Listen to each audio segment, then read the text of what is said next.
Hello दोस्तों, आप लोग कैसे हैं। हम आपका इन जाविद मैथ सॉल्यूशन पर स्वागत करते हैं।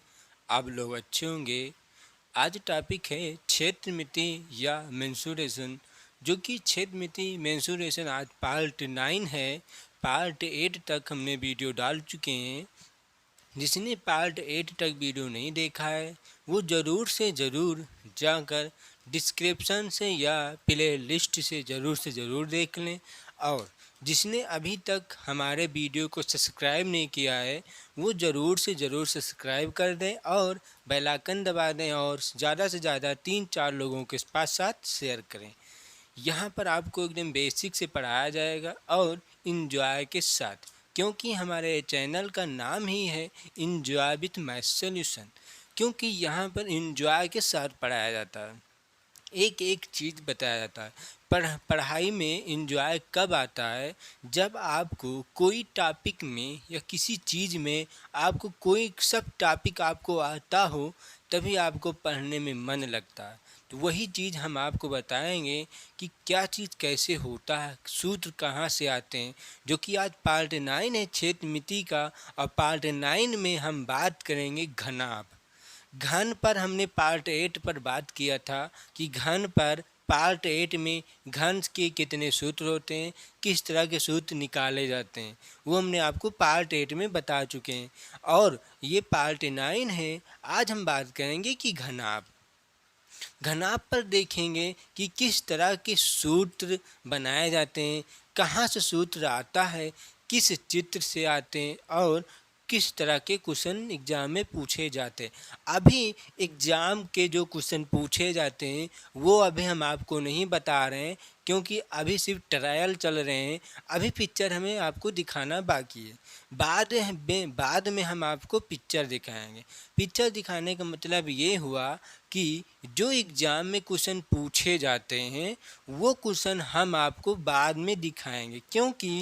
क्योंकि जब अभी आपको नॉर्मल क्वेश्चन नहीं आएंगे, सरल क्वेश्चन नहीं आएंगे, तो जो एग्ज़ाम में क्वेश्चन पूछे जाते हैं वो लैंग्वेज का मेन खेल होता है, उसमें होता है। क्योंकि लैंग्वेज का मेन खेल होता है, लैंग्वेज आप समझ नहीं पाते हैं, इसीलिए एग्ज़ाम में क्वेश्चन का आंसर दे नहीं पाते हैं। इसीलिए हम आपको पहले छोटे से छोटे क्वेश्चन को बता रहे हैं, फिर उससे बड़ा, फिर उससे बड़ा, फिर उससे बड़ा क्वेश्चन को हम बताएंगे। इसीलिए चैनल का नाम ही हमारा है इंजॉय विथ मैथ सॉल्यूशन, जो कि हम ज्ञानेंद्र प्रताप सिंह हमारा नाम है। तो आज का वीडियो हम सेक्शन शुरू करते हैं, जो कि आपके सामने लिखा हुआ है स्क्रीन पर। ये क्वेश्चन है।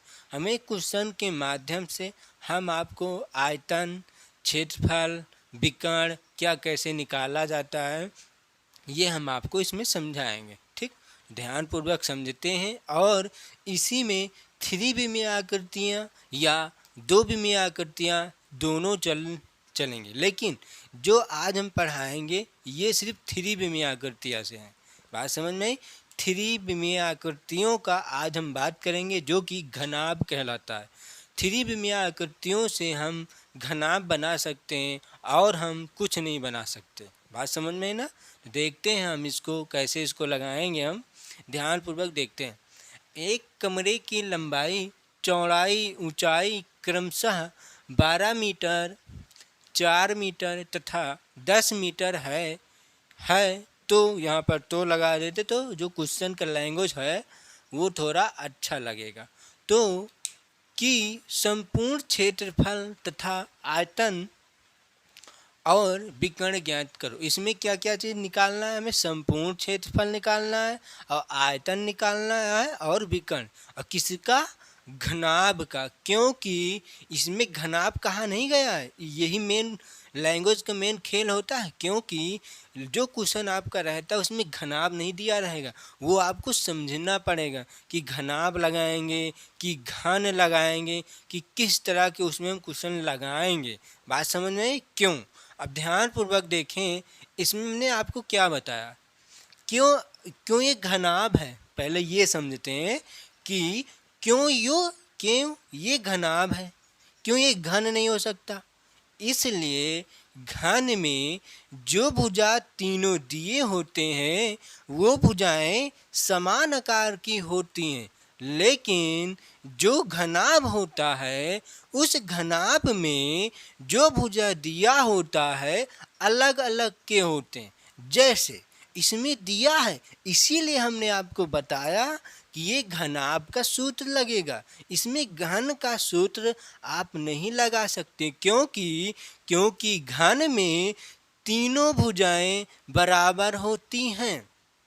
घन में तीनों भुजाएं बराबर होती हैं, लेकिन घनाभ में तीनों भुजा बराबर नहीं होती, क्योंकि घनाभ एक आयत से मिलकर बने होते हैं।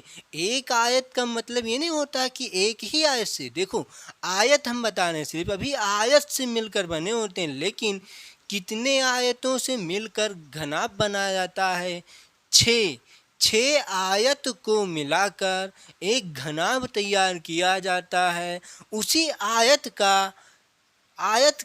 बात समझे, पहले आयत क्या होता है, पहले हम आयत समझ लेना, ध्यानपूर्वक देखते हैं आयत की बात। यहाँ पर यह है आपका क्या आयत।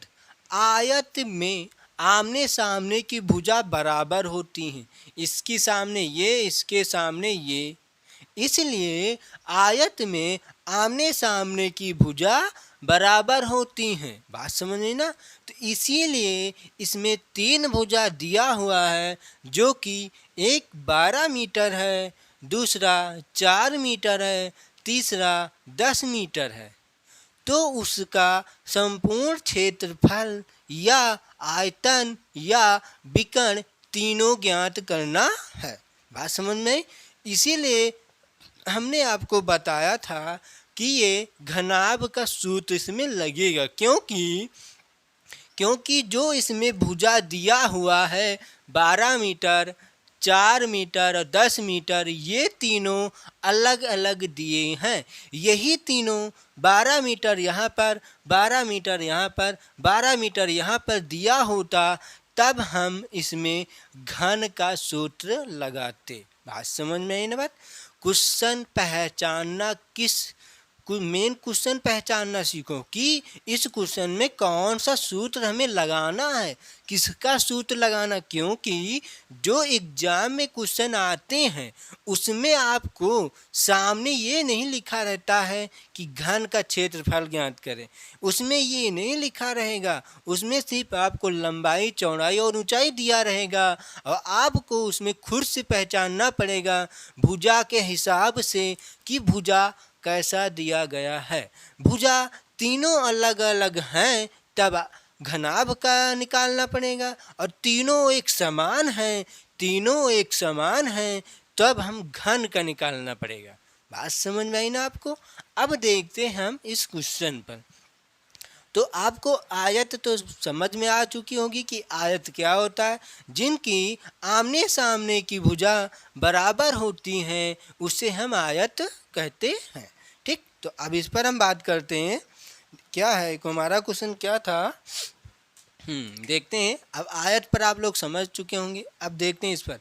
अब क्या है घनाभ, तो पहले हम बात समझ लेते हैं कि घनाभ, और पहले क्या कह रहा था निकालने के लिए? संपूर्ण क्षेत्रफल। तो घनाभ का संपूर्ण क्षेत्रफल क्या होता है, हमें ये भी तो पता होना चाहिए ना। सूत्र क्या होता, क्योंकि सूत्र रटना नहीं है। हमारे चैनल में जुड़ जाएं, और कभी भी हम आपको सूत्र रटाएंगे नहीं, आपको निकालना सिखाएंगे, क्योंकि हमारे चैनल में आपको पढ़ाया नहीं जाता है, हमारे चैनल में आपको सिर्फ सिखाया जाता। जिसको सीखना है तभी वो हमारे चैनल में जुड़ना, जिसको नहीं सीखना, जिसको सिर्फ पढ़ना है, वो हमारे चैनल में मत जुड़ना। क्योंकि आज के बच्चे सिर्फ पढ़ते हैं, सीखने का प्रयास नहीं करते हैं, इसीलिए सिर्फ पूरे लाइफ में वो बच्चे पढ़ते ही रह जाते हैं। इसीलिए आपको सीखना है, तब हमारे चैनल में जुड़ जाएं। बात समझ में आई होगी आपको? अब देखते हैं क्वेश्चन पर। तो क्वेश्चन क्या कह रहा था? घनाभ। तो हम एक पहले घनाभ बना लेते हैं। बात समझ में आई ना? घनाभ कैसे होता है? आयत को मिलाकर एक घनाभ बनाया जाता है। तो ये क्या है आपका? एक आयत है, देख लेना, थोड़ा गड़बड़ बना होगा तो आप लोग समझ लेना, बात समझ में आई ना। तो ये है, इसी को कहते हैं घनाभ। ये आयत को मिलाकर एक घनाभ बनाया जाता है। और कितने आयत को? 6 आयतों को। कैसे? ध्यानपूर्वक देखना। एक आयत तो ये है, इनके सामने की आयत ये होगी। बात समझ में आई ना। इनके सामने की आयत देखो, एक आयत ये, इनके सामने की आयत ये होगा, ठीक। उसके बाद एक आयत ऊपर है और एक आयत नीचे है। एक आयत ऊपर और एक आयत नीचे, तो ये वाला तो ऊपर है और ये वाला आपका नीचे। अब और आगे देखते हैं, ये हुआ ना। और एक आयत इसके सामने है और एक आयत इसके पीछे। बात समझने का प्रयास करें। एक आयत यहाँ पर है और एक आयत इसके पीछे है, तो जो वो पीछे वाला आयत ये है और सामने वाला आयत ये है। बात समझ में आई ना। तो टोटल कितने आयत से ये मिलाया बना है? 6 आयतों से। क्योंकि इनके सामने एक आयत मिलाकर 2 आयत, इनके सामने मिलाकर 2 आयत, और जो ऊपर और जो नीचे होता है इसको मिलाकर 2, तो टोटल कितनी? 6 आयत। तो ये 6 आयत तो आपको दिख रहा है। अब ध्यान पूर्वक समझें कि आयत का क्षेत्रफल क्या होता है। बात, आयत का क्षेत्रफल क्या होता है? आप लोग बताएं कि आयत का क्षेत्रफल क्या होता है। आयत का क्षेत्रफल होता है लंबाई गुणे चौड़ाई। क्या होता है? लंबाई गुणे चौड़ाई। तो अब हम बात करते हैं आयत के क्षेत्रफल पर, लंबाई गुणे चौड़ाई। तो अब यहीं पर लिख लेते हैं हम थोड़ा सा। ये है आपका लंबाई, ये है आपका चौड़ाई और ये है आपका ऊंचाई। लंबाई को L से डिनोट किया जाता है, चौड़ाई को किससे? B से, और ऊंचाई को H से। समझ में आई बात? लंबाई को L से, चौड़ाई को B से और ऊंचाई को H से। अब इसमें ध्यानपूर्वक देखें कि लंबाई कौन सा होता है। ये आपका है लंबाई, ये वाली पोर्शन जो है ये है आपका लंबाई। फिर उसके बाद ये है आपका क्या? चौड़ाई। ध्यानपूर्वक देखना है। और फिर उसके बाद ये है आपकी ये ऊंचाई और ये है आपका चौड़ाई, जिसे हम B से डिनोट करते हैं। अब बात ध्यानपूर्वक देखें कि इसमें क्षेत्रफल क्या होगा। एक बात ये आप बताएं कि जो इसके सामने है, जो विपरीत आयत है, विपरीत का मतलब समझ रहे हैं ना, जो इसके विपरीत हो, जो इसके सामने हो, तो जो इसके आयत के उस पार है या उसके जो विपरीत है, ये बताएं कि क्या दोनों विपरीत आयतों की भुजा सेम है या नहीं। भुजा सेम है या नहीं, ध्यानपूर्वक देखना। क्यों? क्योंकि आयत आमने सामने की भुजा बराबर होती, लेकिन यहाँ पर देखें कि जो सामने आयत होता है, मान लेते हैं एक भुजा ये है, एक भुजा ये, तो इसके सामने एक भुजा और होता है, तो ये वाला भुजा और ये वाला भुजा, क्या ये दोनों भुजा समान आकार के हैं कि नहीं? समान भुजा के आकार के हैं। हाँ हैं। ध्यानपूर्वक देखना, क्योंकि जो ये भुजा दिया है वही भुजा ये भी होता है, और वही भुजा ये होता है, और वही भुजा ये होता है। समझ में आया ना। जो सामने आयत हैं उनका क्षेत्रफल, और जो पीछे, ध्यानपूर्वक जो सामने जो पीछे, दोनों क्षेत्रफल समान आकार के होते हैं। बात समझ, क्योंकि भुजा दोनों का एक सेम आकार के, क्योंकि लंबाई इतनी है, लंबाई इतना है, लंबाई इतना, लंबाई इतना, और चौड़ाई इतना है, चौड़ाई इतना है, और ऊंचाई आपकी इतनी ही आएगी। बात समझ में ना। तो इसीलिए तो इसका क्षेत्रफल क्या होगा, इसका क्षेत्रफल क्या होगा। तो ये ध्यान पूर्वक देखें आप लोग कि इसमें आप लोग बताएं कि ये जो आयत है, इस आयत का क्षेत्रफल क्या होता है। इस आयत का क्षेत्रफल क्या होता है, इस आयत का क्षेत्रफल क्या होता है। अब ध्यान पूर्वक देखें। क्यों? क्योंकि लंबाई है, ध्यान से देखना, लंबाई और फिर चौड़ाई, लंबाई है इसमें और ये वाला है आपका चौड़ाई। ध्यानपूर्वक देखना, ये ध्यान देखो, ये जब एक आयत को हम बता रहा हूं मैं, एक आयत को, अभी हम घनाभ की बात नहीं कर रहा हूं मैं, आयत की सिर्फ बात। तो ये क्या है लंबाई और ये क्या है आपकी, ये क्या है, ये क्या है चौड़ाई और ये क्या है लंबाई। तो एक आयत का क्षेत्रफल क्या होता है, लंबाई गुणे ऊंचाई होता है कि नहीं, सुनिए ऊंचाई नहीं चौड़ाई होता है, लंबाई गुणे चौड़ाई होता है कि नहीं। तो लंबाई को किससे डिनोट किया जाता है, ध्यानपूर्वक देखना है, लंबाई को किससे डिनोट किया जाता है, एल से, एल से, और चौड़ाई को किससे, बी से। हो गया। तो इस आयत का क्षेत्रफल हमने निकाल चुके हैं, इस आयत का क्षेत्रफल निकाल चुके हैं।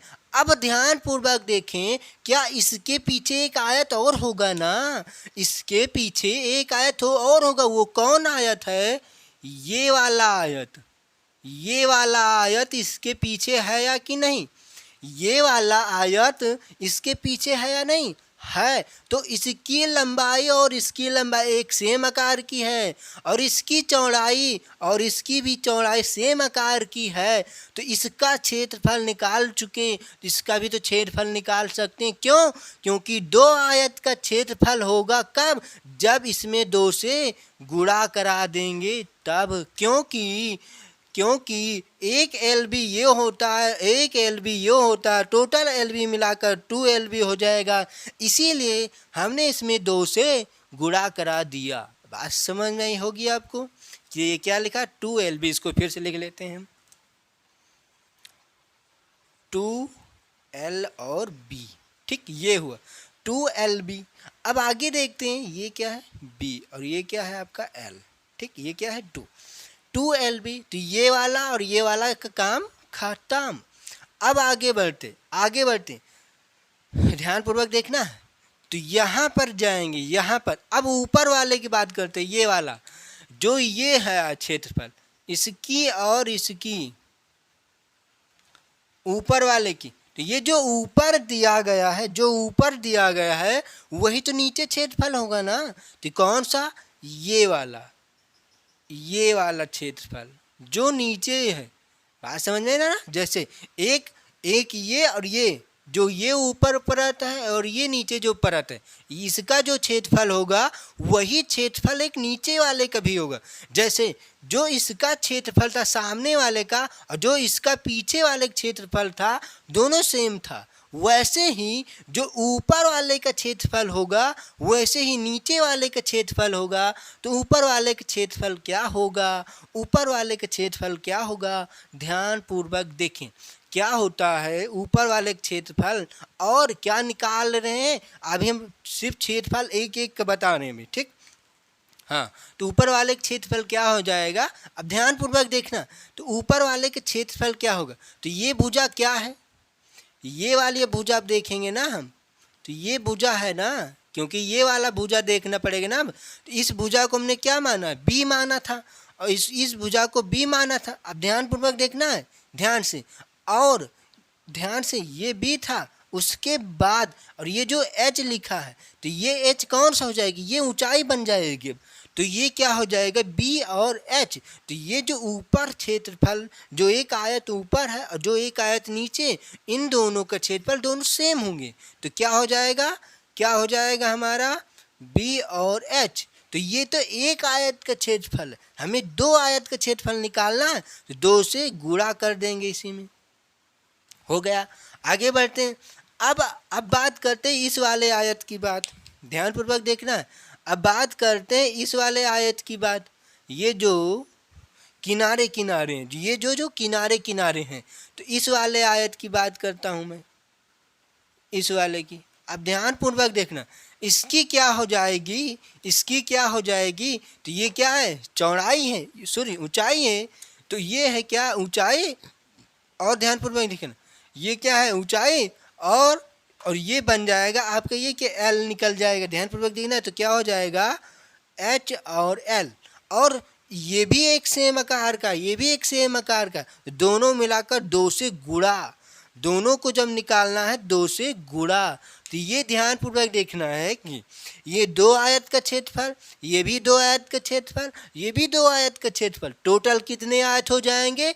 6 आयत। कितने आयत? 6 आयत हो जाएंगे। अब हमें क्या निकालना था?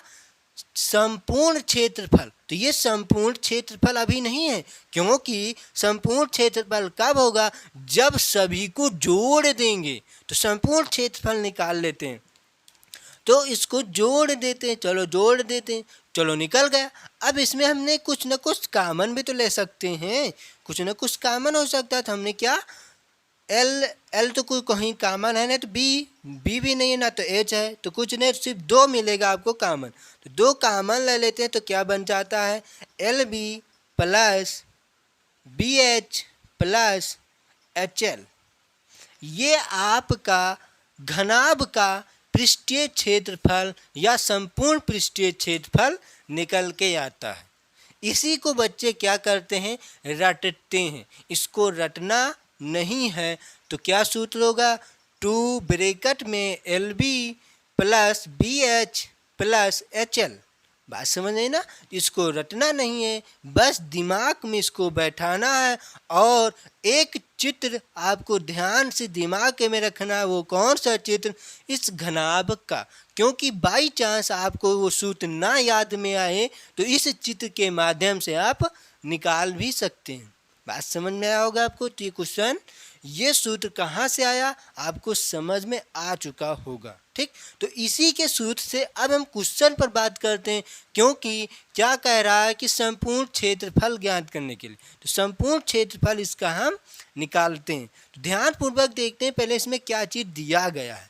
क्या है? लंबाई दी गई है, और क्या था? लंबाई के बाद चौड़ाई दिया गया है, और उसके बाद क्या दिया गया है? ऊंचाई दी गई है। अब ध्यानपूर्वक इसको लिख लेते हैं। लंबाई क्या? ध्यान देखो, क्वेश्चन का मतलब भी समझना प्रयास करें, क्योंकि क्वेश्चन में क्या दिया गया है?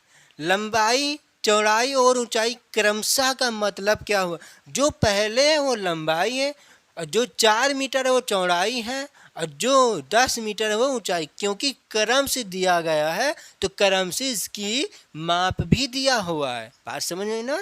तो ध्यान से देखते हैं। लंबाई की माप क्या दी गई थी? 12 मीटर। उसके बाद चौड़ाई की माप क्या दिया गया? 4 मीटर। और ऊंचाई की माप क्या दी गई है? 10 मीटर। यूनिट में आपका क्या है? 10 मीटर। बात समझ में आया होगा आपको? अब आपका सूत्र क्या है? 2LB plus BH plus HL।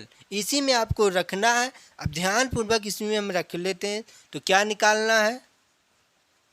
क्षेत्रफल। 2 ब्रैकेट में क्या होता है? LB plus BH plus HL। बात समझ आई होगी आपको? तो ये सूत्र हमने इसको फिर से लिख लिया है। अब इसी में क्या करेंगे? मान स्थापित कर देंगे। L का मतलब होता है लंबाई, जो कि लंबाई आपका 12 मीटर। बीच में गुणा, तो बीच में गुणा लगाएंगे। B का मतलब होता है क्या? B का मतलब क्या होता है? चौड़ाई। चौड़ाई क्या दिया गया है? 4 मीटर प्लस ये भी 4 मीटर। और H का मतलब होता है ऊंचाई। ऊंचाई क्या दिया गया है? 10 प्लस H का मतलब क्या दिया हुआ है? 10। और L का मतलब क्या दिया गया है? 12। ब्रैकेट बंद। अब इसको क्या करना है? गुणा कर लेते हैं। 12 चौक 48 होता है, और ये हो जाएगा 40, और ये हो जाएगा 120। बात समझ में आई होगी आपको? अब इसको क्या करते हैं? गुणा हम कर लेते हैं। ध्यानपूर्वक देखना है। जब इसको हम गुणा करेंगे तो क्या आएगा? 0 0 0, ये हो जाएगा 8 हो जाएगा। 4 2 6, 6 4 10 की 0, हासिल आया 1 हो जाएगा, और 1 1 मिलाकर 2। अब 208 को 2 से जब गुणा कर देंगे, ध्यानपूर्वक देखना, ये आपको दिख रहा है ना? ये 200, इसको छोटा से लिख देते हैं। तो क्या आया था? 208 को 2 से जब गुणा कराएंगे, आगे देखना, यहाँ पर लिख रहे हैं, जब 2 से गुणा कराएंगे तो क्या आएगा? 2 8 16 के 6, हासिल आया 1, 2 0 0 0 1, 2 दूना 4। तो क्या आया? 416। तो ये क्या निकल के आया है? 416 पृष्ठीय क्षेत्रफल। किसका? घनाभ का पृष्ठीय क्षेत्रफल। लेकिन किसमें है, मीटर में यूनिट दिया गया है तो मीटर स्क्वायर हो जाएगा, क्योंकि क्षेत्रफल जो होता है स्क्वायर में नापा जाता है, इतना ध्यान में रखना। तो ये मीटर स्क्वायर, मीटर में भुजा दिया था और क्षेत्रफल निकालना है तो क्षेत्रफल स्क्वायर में नापा जाता है, तो मीटर भुजा में तो मीटर स्क्वायर हो जाएगा। ठीक, तो ये 416 मीटर स्क्वायर ये आपका आंसर हो जाएगा जो पृष्ठीय क्षेत्रफल कह रहा था। तो जिस बच्चे को स्क्रीनशॉट लेना चाहता है वो ले सकता है इसका। अब हम बात करते हैं आयत की, क्योंकि आयत हो चुका है, आयतन इसमें निकालना ना, तो संपूर्ण पृष्ठीय क्षेत्रफल ये हो चुका है। अब बात करते हैं आयतन का। अब आयतन किससे, इसको कैसे निकाला जा सकता है, ध्यानपूर्वक देखते हैं हम। ठीक, आयतन, घनाभ का आयतन क्या होता है, इसको भी बच्चे क्या करते हैं, रटते हैं। रटना नहीं है, ध्यानपूर्वक देखना है। पहले एक हम घनाभ बना लेते हैं।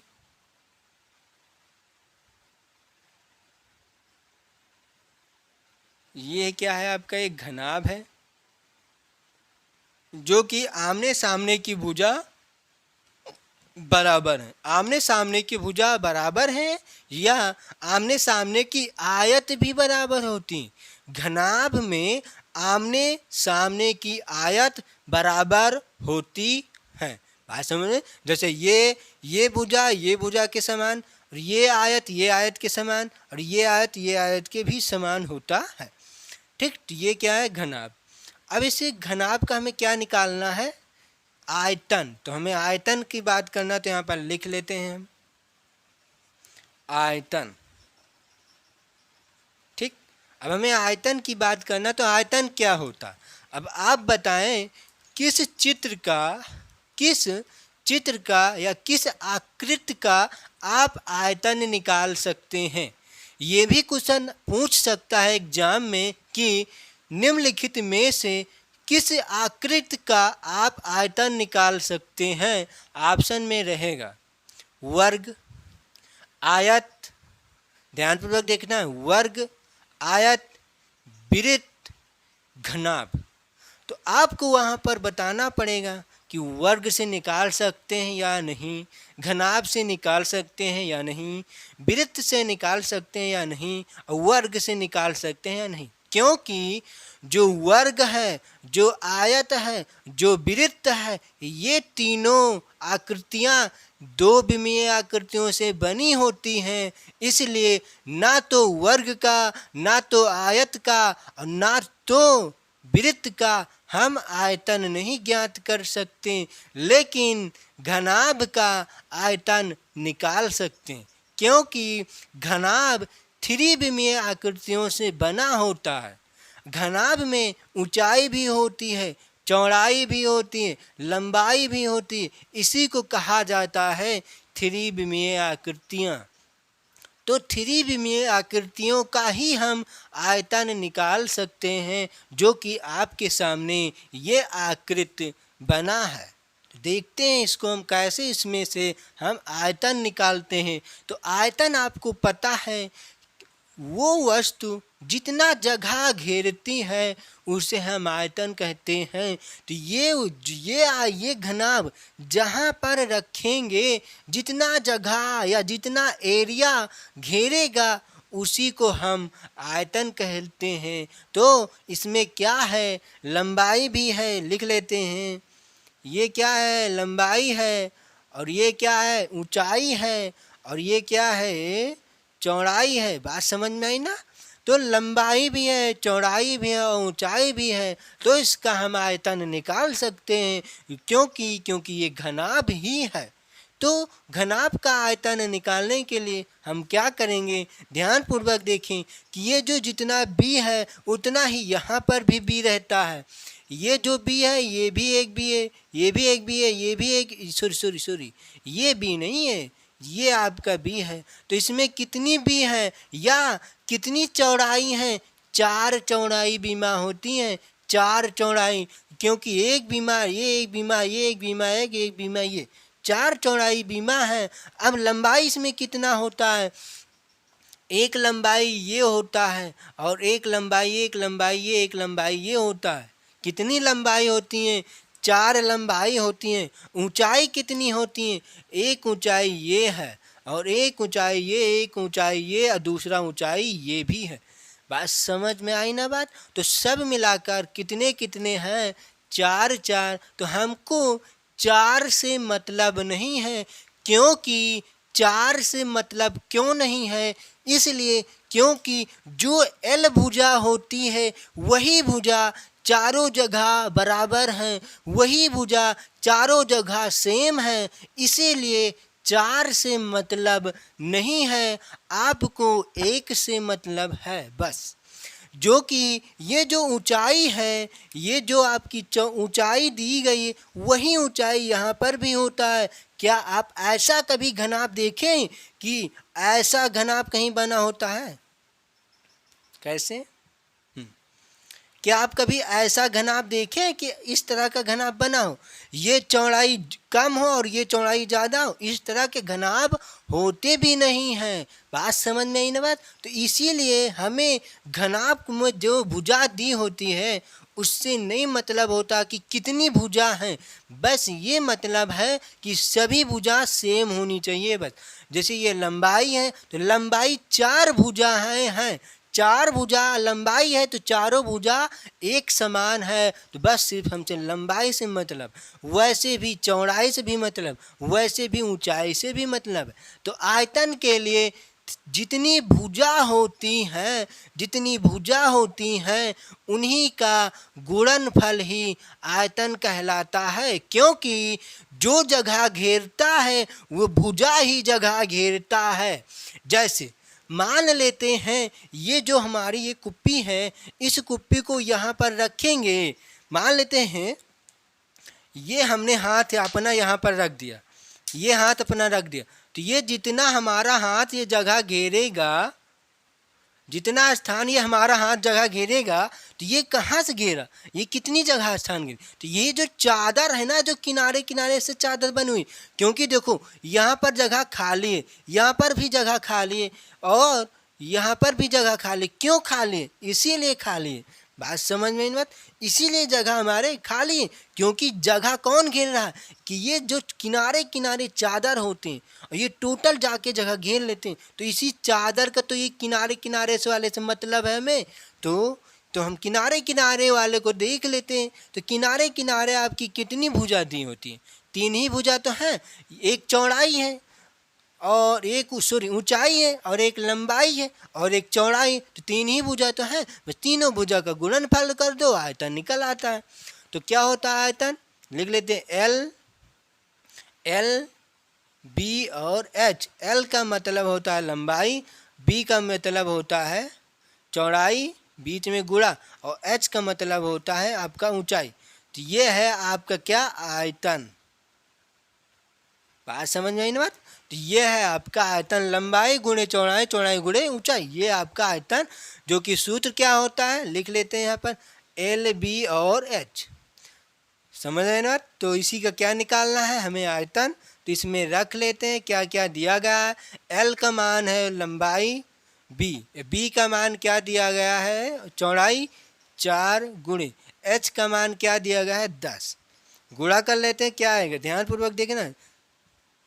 12 4 एकम 4 40, क्या और आगे क्या आएगा? 12 चौक 48 और 480। ये 480 आपका क्या होगा? ध्यानपूर्वक देखना क्या होगा? 12 चौक 48 480, ये क्या है? 480 क्या निकल के आया है? आपका आयतन।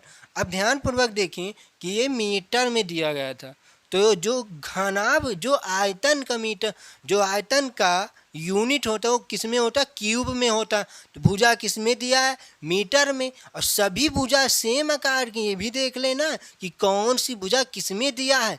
सब मीटर मीटर मीटर में, कोई एक भुजा अलग है तो सभी भुजा को सेम करना पड़ेगा, इतना ध्यान में। जैसे मान लेते हैं लंबाई आपका मीटर में, चौड़ाई भी आपका मीटर है, लेकिन जो ऊंचाई है वो सेंटीमीटर में दिया हो तो हमें तीनों को एक समान बनाना पड़ेगा, इतना ध्यान में रखना। ठीक, तो क्या होगा? मीटर सभी हैं तो क्या हो जाएगा? मीटर क्यूब, क्योंकि ये क्या था? आयतन। बात हो चुका है। अब हम बात करते हैं और क्या चीज़ इसमें कह रहा था निकालने के लिए, क्षेत्रफल तथा आयतन और विकर्ण। अब हम बात करते हैं विकर्ण। घनाभ का विकर्ण कैसे निकाला जा सकता है। स्क्रीनशॉट ले चुके होंगे ना इसका, ठीक। अब देखते हैं घनाभ का, ले चुके हैं ना स्क्रीनशॉट, आगे इसको मिटा लेते हैं। अब बात करते हैं हम घनाभ का विकर्ण। तो घनाभ का विकर्ण कैसे निकालना है, ठीक। तो पहले हम घनाभ बना लेते हैं, एक हल्का छोटा सा बनाए ना।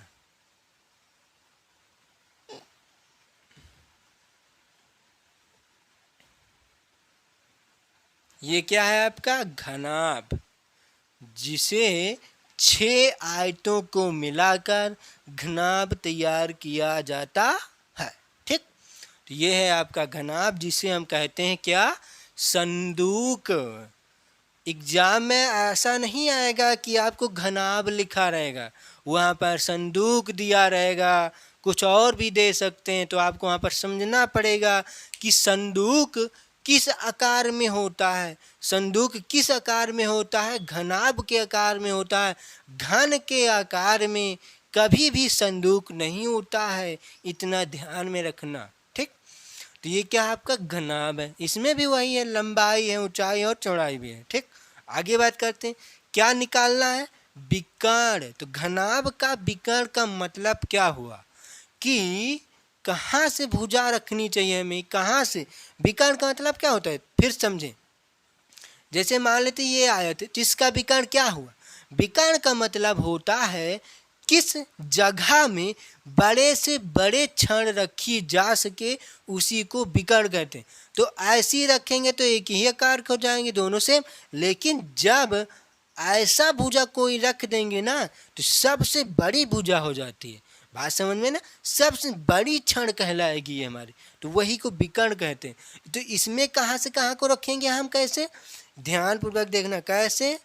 मान लेते यहाँ से रखेंगे, इस कोने से उठाकर हम लाएंगे इस कोने को, इसी को क्या कहते हैं, विकर्ण। क्या कहते हैं, विकर्ण। समझ में आई ना बात आपको, क्या कहते हैं। देखो इसमें एक क्षण रखा हो लेकिन आपको दिख नहीं रहा है, वैसे ही हमने एक चित्र ये आपको बनाया है, ठीक। बात समझ आई ना बात। तो ये क्या है, एक विकर्ण रखा हो। जब इसका हमें विकर्ण निकालना है तो क्या निकालेंगे, कैसे निकालेंगे, ध्यान पूर्वक देखना है। तो विकर्ण, तो इसमें तो फिर देखेंगे कि कितनी विकर्ण रख सकते हैं आप। जैसे एक आयत में 2 विकर्ण रख सकते हैं, एक आयत में 2 विकर्ण। तो ध्यान पूर्वक देखना, एक आयत में 2 विकर्ण आप रख सकते हैं। तो क्या करना है, आयत ध्यान से देखना, जो लंबा, जो ये सामने की आयत, ये पीछे क्या है, दोनों ये सेम आकार के। तो इस आयत में जितना उसके पीछे वाले में आयत में, जो ऊपर आयत है उसके नीचे वाले में आयत में, उतना ही सब में रहेगा, 2-2 सब में। तो टोटल कितने हो जाएंगे, 4। लेकिन सिर्फ क्यों, क्योंकि आयत सेम है, तो एक ही आयत में जितना आएगा उतना ही पीछे वाले में भी आएगा। तो आगे वाले में जितना आता है वही देखेंगे, तो उसमें 2 आ रहा। तो 2 आयत का मतलब आयत जो विकर्ण है, विकर्णों का वर्ग करते हैं। तो क्या निकालना हमें, विकर्णों का वर्ग। तो विकर्ण निकालना तो क्या होता है, विकर्ण का सूत्र, ध्यान पूर्वक देखना। विकर्ण का सूत्र क्या होता है, तो 2 है ना, ध्यान पूर्वक देखना कैसे, क्योंकि इसमें देखो विकर्ण हम किस तरह से और रख सकते हैं, ध्यान से देखना। क्योंकि इसमें विकर्ण ऐसे भी, एक विकर्ण ऐसे भी रख सकते हैं, है कि नहीं, और एक विकर्ण ऐसे भी तो रख सकते हैं, नीचे को यहाँ से एक विकर्ण यहाँ पर भी ला सकते हैं, है कि नहीं, ला सकते हैं ना। तो ध्यान पूर्वक देखना कि जो ऐसे और ऐसे विकर्ण रख सकते हैं वो सिर्फ 2 विकर्ण रख सकते हैं। इसका मतलब वो कहाँ से कहाँ रखी जा रही है, इस लंबाई, इसके इस लंबाई तक। तो एल का स्क्वायर हो जाएगा, एक, समझ में ना बात, एल का स्क्वायर हो जाएगा। फिर उसके बाद हमें टोटल विकर्ण बताना है, तो और एक विकर्ण यहाँ से रख सकते हैं हम, ये विकर्ण। तो ये किस में विकर्ण जा रहा है, ये किस में, हमारा बी में, इसका मतलब चौड़ाई में, तो चौड़ाई में ये बी कट जा रहा है तो बी का स्क्वायर हो जाएगा। इसका मतलब चौड़ाई का स्क्वायर, क्योंकि दो चौड़ाई है ना, एक चौड़ाई ये दूसरा चौड़ाई ये, तो इसलिए दो विकर्ण रख सकते हैं। बात समझ में आई ना, एक चौड़ाई में दो विकर्ण, तो दो चौड़ाई हैं, एक चौड़ाई टोटल ये, एक चौड़ाई ये, तो दो इसमें, लेकिन जो चौड़ाई इधर है वही चौड़ाई इधर भी, दोनों चौड़ाई सेम है, तो एक ही चौड़ाई सेम है मतलब है। ठीक, आगे देखते हैं। फिर उसके बाद क्या था हमारा, अब ऊंचाई में देख लेते हैं कि ऊंचाई में आप कितनी रख सकते हैं विकर्ण, दो ही इसमें भी रख सकते हैं, ऊंचाई में भी दो विकर्ण रख सकते हैं। कैसे, ध्यानपूर्वक देखिए, ऐसे ऐसे आप रख सकते हैं, नहीं ऊंचाई में रख सकते हैं ना, जब ऊंचाई में भी रख सकते हैं तो ऊंचाई भी दो होती हैं, समझ में ना, तो कितनी हो जाएंगी, एच का स्क्वायर। अब हमें टोटल निकालना है, तो टोटल निकालने के लिए इन्हीं को ऐड कर देते हैं, जोड़ देते हैं। अब बताना है, तो ये तो एल का स्क्वायर बी का स्क्वायर प्लस एच का स्क्वायर निकलेगा, हमें क्या निकालना है, विकर्ण। तो विकर्ण को निकालने के लिए क्या करना पड़ेगा, ये स्क्वायर गायब करना पड़ेगा। स्क्वायर कब गायब होता है, जब हम इस पर क्या लगा दें, रूट का निशान। क्या लगा देंगे, रूट का निशान, तब ये स्क्वायर हट सकते हैं।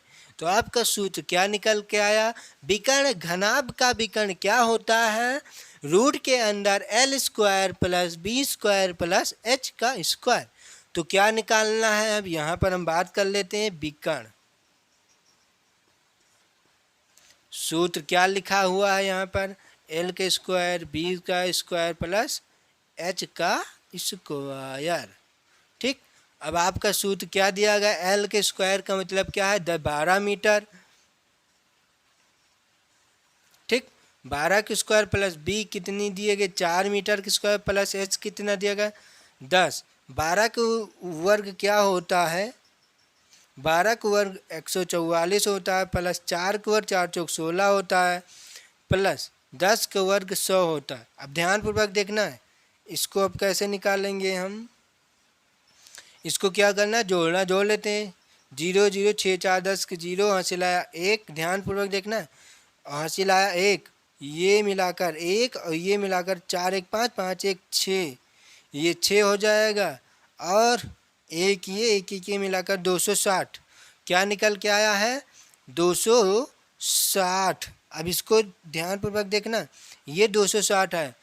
अब यहाँ पर देखते हैं, हमारे पास जगह कम है, इधर देख लेते हैं। इस 260 को अब रूट हमें हटाना पड़ेगा।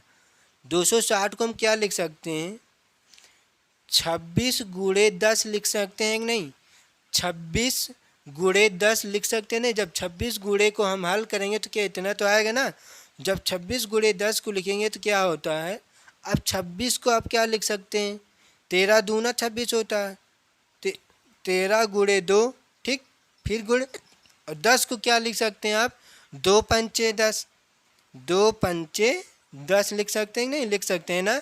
अब ध्यानपूर्वक देखें कि वर्गमूल में 2 2 का जोड़ा बनता है, 2 2 का जोड़ा बनाकर बाहर निकाला जाता है। कहाँ से, रूट के